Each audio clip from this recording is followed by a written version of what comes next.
नमस्कार मेरे दोस्तों, कैसे हैं आप। चलिए आज हम लोग पढ़ेंगे प्राचीन भारत। क्या पढ़ेंगे? प्राचीन भारत। तो प्राचीन भारत से आज हम लोग 8 प्रश्न हम लोग करेंगे, ठीक है। और प्रतिदिन ऐसे ही 8 प्रश्न कम से कम हम लोग इतिहास के में आगे बढ़ेंगे, है ना। तो चलिए हम लोग शुरू करते हैं।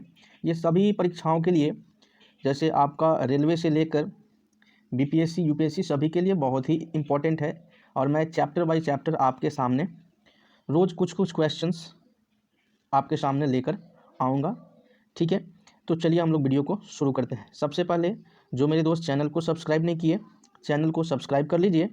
बगल में जो बेल आइकन है उसको अवश्य क्लिक कर दीजिए, ताकि हमारा वीडियो आप तक सबसे पहले पहुँचे। और वीडियो को ज़्यादा से ज़्यादा लाइक और शेयर भी करेंगे, और कमेंट बॉक्स में लिख कर बताएंगे वीडियो कैसा लगा आपको। तो चलिए शुरू करते हैं डिस्कशन के साथ। पहला क्वेश्चन क्या है, यहाँ देखिए, पाषाण काल को कितने भागों में बांटा गया है। तो देखिए मेरे दोस्तों, पाषाण काल को आपको भी जानकारी होगा। पाषाण काल को मुख्यतः 3 भागों में बांटा गया है। कितने भागों में? 3 भाग, ठीक है ना, 3 भाग। अब कौन कौन से 3 भाग हैं? तो देखिए 3 भाग हैं आपके, इसका तो आंसर हो जाएगा 3। क्या हो जाएगा? 3। अब ये 3 भाग कौन कौन से हैं? तो एक है आपका पूरा पाषाण। क्या है? पूरा पाषाण, ठीक है। उम्मीद है समझ में आया होगा। पूरा पाषाण, ठीक है ना। दूसरा है मध्य पाषाण, मध्य पाषाण, ठीक है। और तीसरा है नवपाषाण। क्या है? नवपाषाण, ठीक है। तो ये आपका 3 है, ठीक है। चलिए बढ़ते हैं अगले प्रश्न की तरफ। पुरापाषाण काल में मनुष्य की जीविका का मुख्य आधार क्या था? तो इसका सही उत्तर होगा शिकार। क्या होगा? शिकार, 2 नंबर का, ठीक है। क्योंकि मनुष्य का उस समय जीविका का मुख्य आधार था शिकार। क्या था? शिकार। तो ये इसका सही उत्तर होगा। और इस पूरे काल को हम लोग आखेटक के नाम से भी जानते हैं। आखेटक, देखिए आखेटक, ठीक है।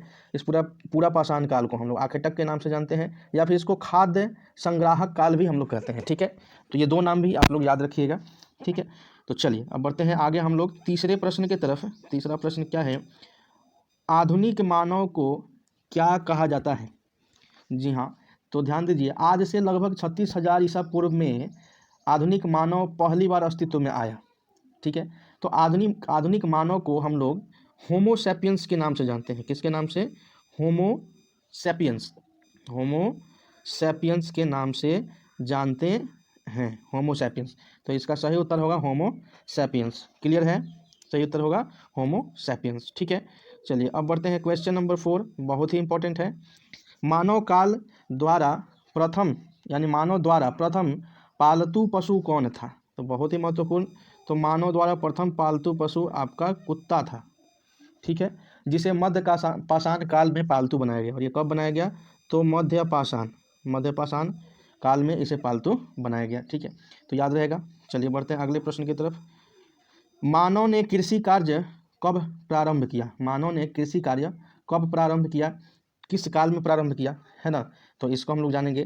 तो इन्होंने ये कृषि कार्य को नवपाषाण काल में, कौन पाषाण काल? नवपाषाण काल में शुरू किया। तो 5 नंबर का आपका हो जाएगा नवपाषाण काल में कृषि कार्य शुरू किया। चलिए अगला प्रश्न हम लोग देख लेते हैं, क्वेश्चन नंबर 6। क्वेश्चन नंबर 6 क्या कह रहा है कि मानव में अस्थायी निवास की प्रवृत्ति किस काल में आई? ठीक है, तो उसके पहले मानव जो था एक विचरण करने वाला प्राणी था आपका, है ना, जिसमें अस्थायी निवास की समझ नहीं थी, खानाबदोश की तरह थे।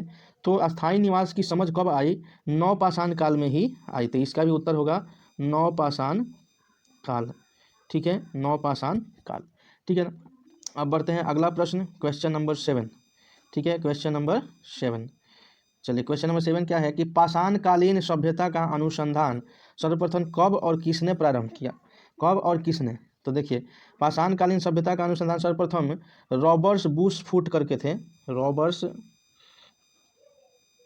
बुशफूट, रॉबर्ट बुशफूट करके थे। और इन्होंने कब शुरू किया था? 1863 ईस्वी में ये प्रारंभ किया, ठीक है। तो इसका सही उत्तर ये होगा। क्वेश्चन नंबर 8 देख लीजिए क्या है।